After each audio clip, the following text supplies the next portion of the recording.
भारतीय संस्कृति में यज्ञ, योग एवं आयुर्वेद जैसी अमूल्य विद्याएं हैं, जिसका मूल है वेद। इतिहास की ओर दृष्टि डालें तो भगवान राम, भगवान कृष्ण से लेकर राजा महाराजाओं, ग्रामवासियों व अरण्यवासी ऋषियों की कुटियों तक नित्य व नैमित्तिक यज्ञों का प्रचलन देखने को मिलता है। हरिवंश शुक्ला जी है थाने में, उनको हमने बोला माथेरान शिविर में आप आइए। बोले हमारी धर्म पत्नी 2 साल से बहुत बीमार है, उनको छोड़ के हम नहीं जा सकते हैं। तो हमने बोला क्या तकलीफ है, तो उन्होंने तकलीफ बहुत गिनाई। अभी हम डॉक्टर तो है नहीं, जानते भी नहीं कि क्या तकलीफ है। तो हमने बोला कि आप यज्ञ क्यों नहीं करते हैं? बोलते नहीं आता हमको। तो हमने बोला हम आकर सिखाएं आपको, हम बताएं जितना हमको आता है। तो हम बताते हैं, सब सामान भी लाए। तो बोलते अच्छा लाए। तो वो उन्होंने बताया घर जाकर कि उनकी पत्नी को जो तकलीफ है मनके में, उनको D11 और D12 के बीच में उनको इन्फेक्शन हुआ है। और जब भी उन्होंने डॉक्टर को दिखाया तो डॉक्टर ने उनको बताया इस बीमारी को ठीक होने को 3 से 4 साल लगेंगे। तो हमने बोला ठीक है, हम योग तो आप कर ही रहे हैं और योग इनको कराइए और इनको ये यज्ञ आरंभ कीजिए। तभी उन्होंने यज्ञ आरंभ किया और 6 महीने के बाद उनको उसको पूर्णतः आराम मिल गया। जो इन्फेक्शन था डॉक्टर ने बताया कि इससे टीबी होने की संभावनाएं ज्यादा है। तो उन्होंने अभी 6 महीने के बाद जब उनकी रिपोर्ट निकाली तो वो पूरा एकदम ठीक हो गया है और 6 महीने में उनको आराम मिला। डॉक्टर ने बोला अब ये पूर्णतः स्वस्थ है। तो ऐसा लाभ है। तो उस समय आज के साइंटिस्ट जो सोच रहे हैं और जो विचार रहे हैं कि उस समय जो इतने बड़े मंदिर, इतने बड़े पत्थर और इतनी ऊंचाई पे ले जाना, वो आज जितनी टेक्नोलॉजी के ऊपर हम पहुंचे हैं वो अभी भी संभव नहीं है। हम 50 टन का पत्थर ऊंचाई पर नहीं चढ़ा सकते हैं। लेकिन उस समय उन्होंने कैसे चढ़ाया, तो उसको लेकर के भी उन्होंने, जो मैंने कहा कि क्रिस्टल यूनिवर्सिटी में पोर्टेबल ट्रैक्टर बीम करके एक यंत्र का उन्होंने विकसित किया है और उसके सामने हल्की चीजों को वो अभी उड़ा रहे हैं। धीरे धीरे वो भी बढ़ेगा। जैसे शुरुआती तौर में जैसे खाली मैसेज जाते थे, जो हम टेक्नोलॉजी का प्रयोग कर रहे हैं, पहले खाली मैसेज जाते थे, मेल, फिर मेल के बाद मैसेज हो गए, मैसेज के बाद रेडियो आया, रेडियो के बाद फिर फोटो, फिर वीडियो, और फिर अब हम ऑनलाइन भी सीधी सारे कार्य कर रहे हैं। और बहुत सारी, आप तो बैंकिंग, पढ़ाई से लेकर के सारी चीजें हम उसी टेक्नोलॉजी के ऊपर लेकर के जा रहे हैं। तो ये जो पत्थर आदि उठाने की या अन्य बातें, वो आज शुरुआती स्टेज पे है और धीरे धीरे आने वाले समय में हो सकता है कि वो कितनी विकसित हो, उसका हम कुछ कह नहीं सकते। पूर्व काल में यदि हम देखें ना, तो वेद मंत्रों के जटा पाठ, घन पाठ आदि कई सारे प्रकार के अलग अलग पाठ होते थे, सस्वर आदि। और उन पाठों को करने के लिए विशेष परंपराओं का विधान था और जो लोग उस परंपराओं में पैदा होते वो पूरा का पूरा जीवन ही उसके लिए जीते थे। आज भी आप दक्षिण भारत में जाएं तो वेद को याद करने वाले और उसका जो अलग अलग उच्चारण करने वाले लोग आज भी हमें मिलते हैं और वो वही विशेष कार्य करते हैं। आज अब हम वर्तमान युग के अनुसार यदि हम देखें, वहां यदि करें, तो कोई भी पीढ़ी दर पीढ़ी और पूरी के पूरा अपना जीवन एक ही कार्य विशेष में यदि वो लगा दे तो ऐसे ही लगाएंगे? कोई मूर्खता वाला तो ऐसा काम करेंगे नहीं कि जिसमें बहुत सारा लाभ होगा, ऐसी कोई टेक्नोलॉजी होगी, ऐसा कोई तरीका होगा जिससे खुद का भी लाभ है और अन्य समाज का या प्रकृति का भी लाभ है, ऐसा कुछ होगा तभी तो वो अपना पूरा जीवन लगाएंगे ना। तो वो प्राचीन काल से ही वो परंपराएं चली आ रही थी और पूरा का पूरा वो मंत्र पाठ ही सीखना और सिखाना और उसी को आगे बढ़ाना और उसी के कार्य करना। तो ये एक बहुत बड़ी गौरवशाली परंपरा रही है हमारी। और वो क्यों उन्होंने इतना सारा किया? क्योंकि उससे वो बहुत सारे प्रकार के कार्य सिद्ध करते थे उस कारण, और आज वो विलुप्त हो रहा है। आज उस टेक्नोलॉजी का प्रयोग करके जो कार्यों की सिद्धि करनी है वो पद्धति हमारी विलुप्त हो गई। उसके कारण आज वो परंपराएं भी टूट गई और वो नहीं आज हमारे सामने। लेकिन उस समय कुछ ना कुछ ऐसा विशेष रहा है जिसके कारण जिन लोगों ने पूरा अपने जीवन उसमें लगाए। तो इस रूप में भी यदि हम परंपरा के रूप में देखें तब भी जटा पाठ, घन पाठ आदि अलग अलग पाठ करने और उसका और आप लोगों ने देखा होगा दीप राग आदि, तो वो जो उस राग विशेष से दीप जलाना, मेघ मल्हार राग, उस राग विशेष से बारिश करा देना, और इसी प्रकार से अन्य अलग अलग कई सारी इसी चीजें, ऐतिहासिक कुछ घटनाएं भी सामने देखने को मिलती हैं।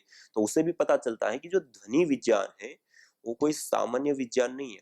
जैसे सामान्य कोई टेक्नोलॉजी ऐसी होती है जो इस धरातल पे कार्य करती है, भौतिक धरातल पे। कुछ टेक्नोलॉजी ऐसी होती है जो हमारे मन बुद्धि के ऊपर कार्य करती है।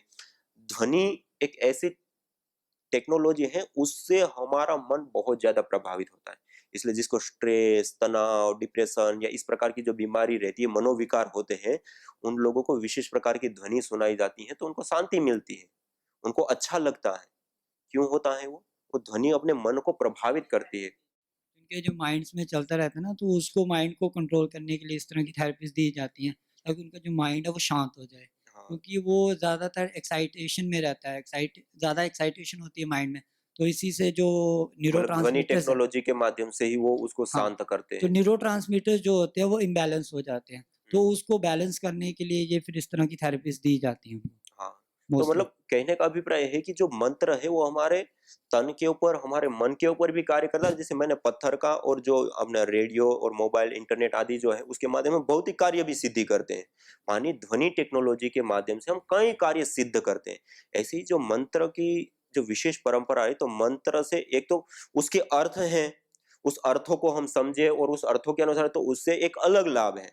लेकिन हमें अर्थ भी नहीं मालूम है और हम श्रद्धापूर्वक यदि सही सही जो उसका उच्चारण है उसको भी यदि हम करते हैं, जैसे आज हम अपनी दिनचर्या में सुबह उठने से लेकर के योगाभ्यास की शुरुआत से लेकर के यज्ञ से लेकर के हर भोजन से पहले, हर कक्षा से पहले, बाद में सब जगह पे हम मंत्र पाठ सुबह से शाम तक कर रहे हैं ना, जाने अनजाने में भी। और ब्रह्म सूत्र में एक सूत्र आता है, वहां पे गुरुकुल वास करना, मंत्र पाठ करना, जल सिंचन करना, आचमन करना, अंग स्पर्श करना, ऐसे ऐसे कई सारी चीजें बताई। इन सारी चीजों का अदृष्ट लाभ बताया है। क्या बताया है? जो मंत्र उच्चारण आदि करते हैं उसका अदृष्ट लाभ बताया है। अब हमें दृष्ट में भी इतनी सारी चीजें तो दिख ही रही है, लेकिन उसका शास्त्रकारों ने तो अदृष्ट लाभ भी बताए, तो उससे पार भी कई सारी चीजें होती है। और ज्यादातर हम देखें तो एक अलौकिक शक्ति, जो ईश्वरीय शक्ति हम कहते हैं, उसके साथ जुड़ने का सबसे बड़ा साधन है ध्वनि विज्ञान, मंत्र विज्ञान। और मननात् त्रायते इति मंत्र, जो मंत्र का हम उच्चारण करते हैं उसी के अनुसार हम विचार करते हैं, तो वो हमें तारते हैं, हमें आगे बढ़ाते हैं, हमें ऊपर उठाते हैं। इसलिए भी यज्ञ को एक मंत्र, मंत्र मानी हमें तारने वाला, मननात् त्रायते इति मंत्र, जो हमें तारते हैं उसको मंत्र कहते हैं। तो इस प्रकार से भी देखा गया। और जब हम यहाँ पे यज्ञ में ध्वनि विशेष का प्रयोग करते हैं, तो वहां पे एक चीज नहीं चलती। हम छोटा सा यज्ञ करते हैं तो उसमें जो विशेष प्रकार की जो जड़ी बूटियां हैं, घृत है, उसका एक तो हम ज्ञान पूर्वक उसका प्रयोग करते हैं। ऐसा नहीं कि कोई भी जड़ी बूटी कुछ भी चीज डाल दिया। दूसरा, उसमें जैसे घी और जड़ी बूटियां हम एकत्रित करते हैं ना, उसका भी अपना एक इफेक्ट होता है। इसको कहते हैं संयोगवाह। घृत और शहद, ये दो को संयोगवाह कहा है। अर्थात घृत और शहद का जो अपना स्वभाव होता है उसको तो वो नहीं छोड़ते, लेकिन जिस किसी पदार्थ के साथ आप उसको मिला देते हैं, उनके गुणों को वो कई गुना बढ़ा देते हैं। इसलिए जैसे आयुर्वेद में भी सामान्य रूप से हरिता की चूर्ण आदि आदि अलग अलग दिया जाएगा, लेकिन जब और डोज की आवश्यकता होती है तो त्रिफलादि, घृत, ऐसे आपने सुना होगा? उसी जड़ी बूटियों से सिद्ध जो घृत होता है उसको देते हैं। क्यों? क्योंकि वही जड़ी बूटी है, लेकिन उनके गुणों को घी के संपर्क में लाने से वो कई गुना बढ़ गए। तो ऐसे हम जब यज्ञ वेदी में डालते हैं तो उस समय उन दोनों का जब सम्मिश्रण होता है, संयोग होता है, तो उसके कारण भी वो बढ़ता है। दूसरा, अग्नि मुख्य तत्व है, वो आपको बताया था। अग्नि मुख्य तत्व होने के कारण, और अग्नि का एक स्वभाव होता है अंगम नहीं थी अग्नि, और अग्नि सबसे सूक्ष्म पदार्थ है, तो उससे भी वो कई गुना वो बढ़ाता है, तो वो उसका भी अपना इफेक्ट है। उसके साथ साथ हम मंत्रों का भी प्रयोग लेते हैं, मंत्र विशेष उच्चारण करते हैं। जैसे मैंने कहा कि हम यहाँ मंत्र का उच्चारण करते हैं, लेकिन वो पूरे ब्रह्मांड में एक साथ इफेक्ट डालते हैं। ऐसे जो विशेष मंत्र है, उन मंत्रों का भी हम वहां पे उच्चारण करते हैं, श्रद्धा। दूसरा, उसके साथ श्रद्धा भाव के साथ भी हम जुड़ते हैं। जैसे मैंने कहा ना अभी थोड़ी देर पहले कि हमारे निर्मल मन की तरंगे होती है 300 350 किलोमीटर जाती है, वो साइंस मानती है। जबकि हमारे प्राचीन ऋषि तो और भी आगे तक मानते हैं, लेकिन अभी भी साइंस भी ये मानती है कि हमारी निर्मल मन की तरंगे दूर दूर तक जाती है। तो हम जब यज्ञ करते हैं तब हमको क्या कहा जाता है? श्रद्धा से बैठो, भावपूर्वक बैठो, निर्मल मन से बैठो। तो उस समय जो भावनात्मक है वो भी वहां पे समावेश है।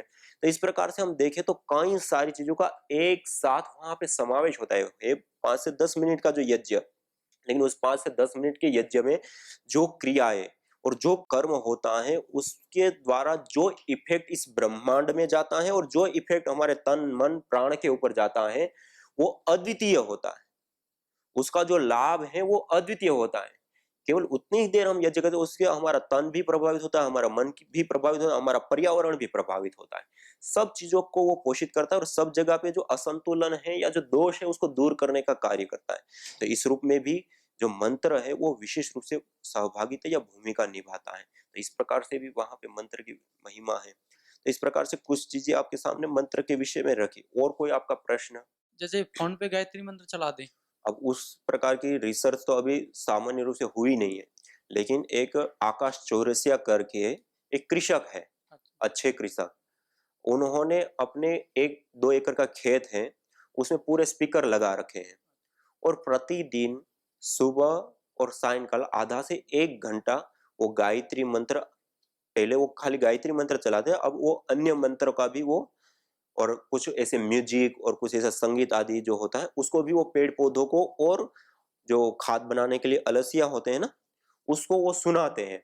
तो उन्होंने देखा कि जो पेड़ पौधे या जो उनकी फसल है उसमें भी ग्रोथ अच्छा होता है। दूसरा, जो खाद बनाने के लिए वो अलसिया डालते हैं और उसके बाद खाद को वो कन्वर्ट करते हैं। तो सामान्य अवस्था में जितना काम करते हैं, यदि वो सुबह और शाम इतनी देर वो सुनाते हैं उनको, तो उससे वो जो अलसिया है वो 2 गुना खाद बना करके दे देते हैं उनको। और वो 1 एकड़ में से वो कोई खर्च नहीं करते, पूरा ऑर्गेनिक खेती करते हैं और इसे धनी आदि का प्रयोग करते हैं, और 1 एकड़ में से कम 8 लाख की वो उपज लेते हैं पर वर्ष। और आज कई सारी राज्य सरकारों ने, केंद्र सरकार ने भी उसकी पद्धति को अपनाया और सम्मान किया। आज पतंजलि योगपीठ ने भी उसको कृषि गौरव अवार्ड दिया है। तो इस प्रकार से उन्होंने इस ध्वनि का कृषि में प्रयोग किया है। तो जब पेड़ पौधों के ऊपर असर होता है तो मनुष्य के ऊपर भी हो सकता है। लेकिन जो भावनाएं होती है ना, एक तो होता है, जैसे मैंने कहा ना, एक तो ध्वनि है मंत्र की, वो ध्वनि तो आप चाहते ना चाहते वो इफेक्ट डालेगी, लेकिन हम जब खुद उच्चारण करते तो एक भावना जुड़ी रहती है। वो जो भावना का विशेष प्रभाव होता है, वो प्रभाव हमें उससे नहीं मिल सकता, वो इसी से ही मिल सकता है। ओम स्वामी जी। जैसे हमने पहले देखा कि योगियों को या हमारे महापुरुषों को ये सारे रहस्य मालूम होते हुए भी उन्होंने इनको परंपराओं में जिम्मेदारी से दिया, और जब उन परंपराओं में निष्ठा भाव की कमी हुई या उन्हें लगा कि ये सही नहीं है, इस वजह से मतलब सही नहीं है, इसको आगे बढ़ाने के लिए उनको उपयुक्त मतलब उतने टैलेंटेड या सही लोग नहीं मिले, इस वजह से वो परंपराएं विलुप्त हो गई। उसमें क्या हुआ है कि प्राचीन काल में, जैसे हम यज्ञ का ही देखें, तो यज्ञ की बहुत सारी वैज्ञानिकता है, भौतिक लाभ, आध्यात्मिक लाभ, शारीरिक लाभ, अनंत प्रकार की चीजें उसके साथ जुड़ी हुई है। इस यज्ञ को हमारे ऋषियों ने हमारी परंपराओं के साथ जोड़ा, चाहे हमारे पर्व हो, हमारे संस्कार हो, नित्य नैमित्तिक कर्म हो, या अन्य भी चीजों के साथ हमारे साथ विशेष रूप से यज्ञ को जोड़ा। और उसकी बहुत महिमा थी और बहुत ज्यादा उसका प्रचार प्रचार हुआ था। तो प्राचीन काल में बहुत बहुत बड़ी मात्रा में यज्ञ किए जाते थे, बहुत बड़ी मात्रा में सब लोग यज्ञ करते। लेकिन होता क्या है, धीरे धीरे धीरे जो स्वार्थ से जुड़े हुए जो लोग होते हैं, वो लोग उसमें विकृति पैदा करते हैं। उसके बाद उसमें मांस आदि और अलग अलग जो हिंसात्मक कार्य है वो जुड़ गए। जैसे आज परम पूज्य स्वामी जी महाराज ने योग को बहुत अच्छे रूप में प्रस्तुत किया, पूरी दुनिया ने स्वीकार किया और आज बहुत आगे बढ़ गया। लेकिन कुछ स्वार्थी लोगों ने आज उस योग को बियर योगा नाम से कराते हैं, बियर पिलाते हैं, हर एक आसन का वो करके बियर पिलाते हैं, ऐसा करते हैं। छोटे छोटे शॉर्ट योगा आदि या अलग अलग ऐसे नाम दे करके, छोटे छोटे कपड़े पहना करके योग कराना आदि करा। ये विकृति है, योग थोड़ी है ये विकृति है। अब विकृति की ओर जाने लगे। तो ऐसे पहले यज्ञ बहुत अच्छे रूप में और व्यवस्थित होते, फिर धीरे धीरे स्वार्थी लोग भी इसमें जुड़े, फिर उसमें विकृतियां और ये सारी हिंसात्मक कार्य जो बलि देना आदि खूब जुड़ गया। और ऐसा होने के बाद महात्मा बुद्ध आए। महात्मा बुद्ध ने जब इन सारी चीजों को देखा तो ये यज्ञ कार्य को वैदिक कर्म बोला जाता था, और वैदिक कर्म मानी यज्ञ, और यज्ञ में ये हिंसात्मक कार्य जुड़े हुए थे। तो उन्होंने कहा कि जिस कर्म में ऐसी हिंसा होती है वो हम नहीं मानते। और फिर उसके बाद उन्होंने बहुत खंडन किया, भारत से लेकर के चाइना जो आज है वहां तक और भी आगे तक उन्होंने खूब प्रचार किया, और जो यज्ञ आदि कर्म थे उसको वैदिक कर्म कहा और उस कर्मों का उन्होंने बिल्कुल मना किया। उसके बाद विशेष रूप से उन्होंने अपना मत स्थापित किया और बहुत बड़े रूप में बौद्ध धर्म फैला।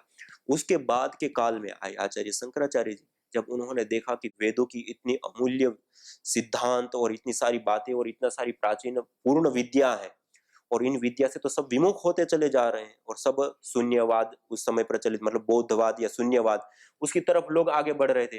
फिर आचार्य शंकराचार्य जी ने भारतवर्ष में 4 पीठें स्थापित की, उत्तर दक्षिण पूर्व पश्चिम में, और उन्होंने वेदों की प्रतिष्ठा के लिए विशेष रूप से कार्य किया और बहुत बड़ी मात्रा में उन्होंने बौद्ध धर्म का अंत किया। मतलब इसलिए आज भारतवर्ष में बौद्ध लोग बहुत कम मिलते हैं और वो भारत से बाहर गए नहीं चाइना साइड में। तो आज चाइना में आप जाओ पूरा बौद्ध दिखाई देगा आपको, लेकिन यहाँ पे आपको भारत में इतना बौद्ध नहीं दिखा। तो वो कारण है आचार्य शंकराचार्य जी। उसके बाद स्वामी दयानंद सरस्वती जी आए, उन्होंने देखा तो उस समय भी बहुत सारी प्रकार की कुरीतियां थी, बहुत सारे प्रकार की अलग अलग चीजें, जैसे पूजा पाठ के नाम पर मंदिर मस्जिदों में और अलग अलग प्रकार की जो कर्मकांड और आदि इस प्रकार का तब भी बंद नहीं हुआ था। सती प्रथा, दूध पीती करने की प्रथा। सती प्रथा में क्या होता है, पति मर जाता है पत्नी को भी साथ में जला। दूध पीती में क्या होता है कि बेटी का जन्म हुआ तो दूध का वो भर के उसमें डुबा करके मार देते। ऐसी ऐसी प्रथाएं और ऐसी सारी चीजें थी। माँ बहन बेटियों को पढ़ने का कोई अधिकार नहीं था।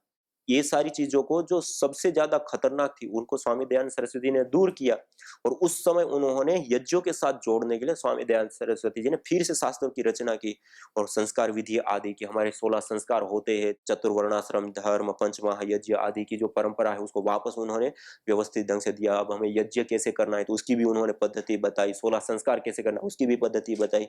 फिर आर्य समाज की उन्होंने स्थापना की और उसके माध्यम से उन्होंने आगे बढ़ाए और हम उसी परंपरा से आज हम सब लोग आज जान रहे हैं यज्ञ को या हमारे संस्कारों को और कर रहे हैं। और आज जिस गुरुकुल में है वो भी उन्हीं की विचारधारा के आधार पे। तो इस प्रकार से हम आगे, तो जो आप कह रहे हैं जो ह्रास हुआ, वो ह्रास होने का कारण है कि जो कुछ स्वार्थी लोग होते हैं वो जब जुड़ जाते हैं तो उसके कारण से ऐसा होता है। और एक व्यापक रूप में जब वो धीरे धीरे विकृति फैल जाती है तो फिर उसके बाद जो महापुरुष आते हैं वो उस समय की परिस्थिति के अनुसार देखते हैं और उस विकृति को दूर करने के लिए उस प्रकार का कार्य उन्होंने किया। ओम स्वामी जी, मेरा हाँ। ये प्रश्न था कि जैसे कि जितनी भी रिसर्च हो रही है ये यज्ञ पे विद साइंटिफिक बेनिफिट्स और इसके साथ जो इसका जो बेनिफिट्स आ रही है मंत्र विद्या, इसकी कोई प्रॉपर डॉक्यूमेंटेशन हो रही है, मल्टी सेंट्रिक ट्रायल्स हो रहे हैं कहीं पे? जी, अभी तक जितनी रिसर्च हुई है, जो अपन लोगों ने पतंजलि योगपीठ में रिसर्च करना शुरू किया, उससे पहले हमने जितनी रिसर्चें हुई है, उन सबको एकत्रित करने का प्रयास किया। उसके बाद हम लोगों ने एक बार एक बड़ा दिल्ली में फंक्शन रखा था 3 दिन का और उसमें सभी साइंटिस्टों को या संस्थानों को या जो लोगों ने प्रचार में भूमिका निभाई हो, चाहे उन्होंने रिसर्च किया हो या अलग-अलग प्रकार से जो भी यज्ञ के साथ जुड़े हो लोग, उन सबको बुलाए थे और उसमें सबके अपने विचार और बहुत सारे समझौते और भी चीजें हुई। फिर जो विशेष रूप से जो जिन्होंने रिसर्च की उसमें कुछ अमेरिका के लोग थे, कुछ ऑस्ट्रेलिया के लोग हैं, कुछ जर्मनी के लोग हैं, उल्रिचबर्ग आदि। तो इस प्रकार के अलग-अलग जो लोग हैं उनको भी हमने उस समय बुलाए थे। भारत में भी अलग-अलग संस्था में और सेंट्रल पोल्यूशन गवर्नमेंट बोर्ड से लेकर के अलग-अलग लोग हैं जिन्होंने इसके ऊपर काम किया है। उन सब लोगों को बोला और सबका अपना-अपना रिसर्च की उन्होंने अपनी प्रेजेंटेशन रखी थी, सबने अपने-अपने डेटा शेयर किए थे, वो सब चीजें अपने पास हैं और उसको यदि सार रूप में हम कहें तो वायु प्रदूषण कम होता है, पार्टिकल जिसको हम कहते हैं ना पीएम 2.5 से लेकर 10 तक जो बढ़ते हैं, जो हमारे से इनहेल हो जाते हैं और हमें हानि पहुंचाते हैं, वो भी कम होते हैं। उसके साथ-साथ पार्टिकल के अंदर अंतर होता है, गैस के अंदर अंतर होता है, ये भी बातें सिद्ध होती है। उससे अतिरिक्त और भी जो कार्बन आदि यज्ञ से पैदा होती है, उस कार्बन के साथ जो हम घृत और जड़ी बूटियां डालते हैं, उसके अंदर जो औषधीय तत्व होते हैं, वो उसके साथ विशेष रूप से ऐड रहते हैं और वह जो कार्बन है, वो व्हीकल का काम करती है और उसको वायुमंडल में बनाए रखने का या दूर तक ले जाने का कार्य करती है। और उसको हम जब इनहेल करते हैं, तो वो जो कार्बन है, यज्ञ से निकली हुई जो कार्बन है, उसको यदि हम इनहेल करते हैं, तो उससे विशेष रूप से हमारी मस्तिष्कीय कोशिकाएं और नर्वस सिस्टम प्रभावित होता है और हमारी स्मृति शक्ति बढ़ती है, डिप्रेशन, स्ट्रेस, तनाव आदि दूर होते हैं, गुड हार्मोन्स बनते हैं। इस प्रकार की कई सारी चीजें हैं जो सामने आई है और विशेष रूप से जो कृषि व्यवस्था है उसके लिए भी बहुत ज्यादा हितकर यज्ञ साबित होता है। हमारे स्वास्थ्य के लिए भी, जैसे मैंने कहा ना, सबसे ज्यादा और सबसे इंपॉर्टेंट आहार हमारा वायु होता है, पेड़ पौधों का भी वायु होता है। इसलिए जब हम यज्ञ करते हैं तो वायु सीधी प्रभावित होती है और वह वायु में उत्पन्न होने वाले फल फूल औषधियां साग सब्जियां आदि जो भी है वो भी अच्छे होते हैं और मनुष्य का स्वास्थ्य भी उसके कारण अच्छा होता है। और यहाँ तक भी बात सामने आई कि जो डीएनए में किए गए चेंज होते हैं ना, डीएनए में जो चेंज किए जाते हैं उसको भी वो वापस नेचुरल अवस्था में लाने का कार्य करता है यज्ञ। इस प्रकार से बहुत सारी चीजें हैं जो इस प्रकार, और रेडिएशन का भी मैंने आपके सामने रखा था, रेडिएशन, एटॉमिक रेडिएशन तक के प्रभाव को कम करने की क्षमता, सामर्थ्य रखती है यज्ञ की ऊर्जाएं। स्वामी जी, इसमें ये है कि ये जो रिसर्च हो रही है जो भी है, इसकी डॉक्यूमेंटेशन एक मतलब कि मल्टी लेवल सेंटर पे होनी चाहिए, जो कि अभी हो नहीं रही है। ना, अभी अभी ऐसा लिमिटेड नहीं है। एरियाज में हो रही है, जैसे पतंजलि हो गया या कुछ गिने चुने संस्थान है जो ये कर रहे हैं। लेकिन इसकी मल्टी सेंट्रिक जब होगी तभी इसका ये है कि सारे लोग अवेयर होंगे, वो ये चीज़ें करेंगे और इससे बेनिफिट्स जो उनको मिलेंगे वो बड़ा ज़रूरी है, ये रिक्वायरमेंट है। हाँ, वो हमें करना चाहिए।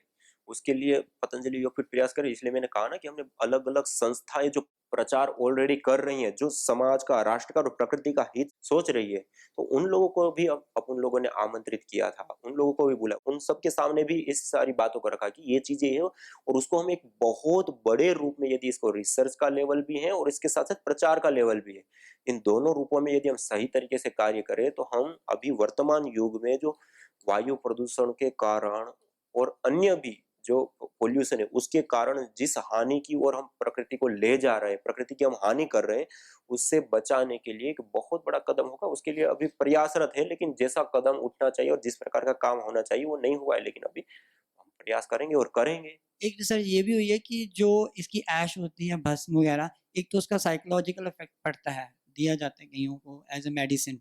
और कईयों में ये देखा गया कि इससे जो बर्तन मांजे जाते हैं उनमें कोई भी बैक्टीरिया वायरस वगैरह नहीं होता है, वो बिल्कुल शुद्ध होते हैं। हाँ, ये राख रियलिटी है। राख के अंदर एंटीबैक्टीरियल प्रॉपर्टीज होती है। जैसे हम साबुन आदि लेते हैं ना, तो साबुन में भी वो प्रॉपर्टी होती है, तो साबुन से हम धोते हैं तो हाथ साफ हो जाए, बैक्टीरिया आदि नष्ट हो जाते हैं। ऐसे राख में भी वो क्षमता होती है कि राख से भी यदि हम उसका सफाई करते हैं तो वो बिल्कुल शुद्ध हो जाते हैं। और ये तो पानी में रहने वाले भी जो अलग-अलग बैक्टीरिया आदि होते हैं, उसके ऊपर भी कई लोगों ने अलग-अलग रिसर्च की है। अपन लोगों ने भी यहाँ करके देखा है। तो जो अलग-अलग बैक्टीरिया पानी में हम पहले डाल देते हैं और उसमें जो ग्रो करते हैं अच्छे से गंदे पानी में, फिर उसके बाद आप थोड़ी-सी मात्रा में उसमें भस्म डालते हैं तो मर जाते हैं, नष्ट हो जाते हैं, दूर हो जाते हैं। तो ये तो है। तो राख ओम जो होती है, वो बैक्टीरिया आदि को दूर करने में लाभकारी होती है। जी। ओम स्वामी जी, यज्ञ में 1 ml घी जलाने से 1864 ml शुद्ध गैस अच्छी बनती है। गैस बनती है। तो दीपक जलाने से 1 ml में कितने बनते हैं? उसमें भी बराबर उतनी ही होगा। बनेगी। तो आप दीपक घी को जला किसी भी रूप में जलाएँगे तो वो उतनी ही बनेगी। ना इनकी सामग्रियों के साथ ही बनती हो दीपक। ना, ऐसा नहीं है। ठीक। सामग्री भी जो होती है ना, सामग्री की भी अपनी अलग-अलग वो होती है। जब वो जलती है तो अलग-अलग रूप में वो बदलाव होते हैं। जैसे आपको नारियल का बताया था, जी हाँ। 41,000 के आसपास, 40,900 से ऊपर वो बढ़ती है। तो हर जड़ी-बूटी का, हर लिक्विड का अपना एक फॉर्म होता है, उसके आधार पे वो कम-ज़्यादा मात्रा में वो बढ़ते हैं। ठीक है। घी का 1864 ही। हाँ। स्वामी जी, अगर हम मतलब 100 ग्राम घी खा रहे हैं, वो हमारे शरीर के लिए ज़्यादा लाभदायक है या 100 ग्राम घी को हम यज्ञ में जला रहे हैं वो ज़्यादा लाभदायक है? सेहत के मतलब जी। मैंने स्वास्थ्य के अनुसार? मैंने आपको पहले बताया था कि हम जो आहार ले रहे हैं, उन आहार में सबसे ज़्यादा और सबसे इम्पोर्टेंट आहार वायु बताया था, ठीक है? अब जो वायु होता है उसको हम 24 घंटा लेते हैं, इसके बिना हम 2 मिनट से भी कम जीवित नहीं रह सकते। तो इस रूप में देखें तब भी हम जो खाने का आहार है उसकी अपेक्षा वो ज़्यादा उपयोगी होता है, और आयुर्वेद के अनुसार भी देखें तो जैसे तेल या घृत आदि का वैसे ही बताया कि जितना हम खाने से हमें लाभ मिलता है, उसकी अपेक्षा उसको गुनगुना गर्म करके और हम मालिश करें तो उससे कई गुना ज़्यादा लाभ हमें होता है। उसकी अपेक्षा हम उसको अग्नि में डालते हैं, तो उससे उससे भी कई गुना लाभ होता है। आयुर्वेद में भी ये विशेष रूप से बताया गया। तो खाने की अपेक्षा हम जब जलाते हैं तो कई गुना लाभ हमें प्राप्त होता है। इस विषय में वेद भाष्य करते हुए स्वामी दयानंद सरस्वती जी ने बताया है कि जो एक व्यक्ति भोजन करता है, उसके लिए जितना द्रव्य की घृत आदि जितनी भी चीजें उनको लगती हैं, यदि उतने द्रव्य और घृत आदि का यदि हम होम करें तो लाखों लोगों का कल्याण होता है। स्वामी दयानंद सरस्वती ने इसी भाषा में, इसी शब्दों में बताया कि लाखों लोग, एक व्यक्ति जितना भोजन करता है उतने का यदि हम होम करें तो उससे लाखों लोगों का भला होता है। तो इससे सीधी सी बात है कि हम जितना खाए उसकी अपेक्षा उसमें डालेंगे तो वो ज्यादा लाभकारी होगा, हितकारी होगा।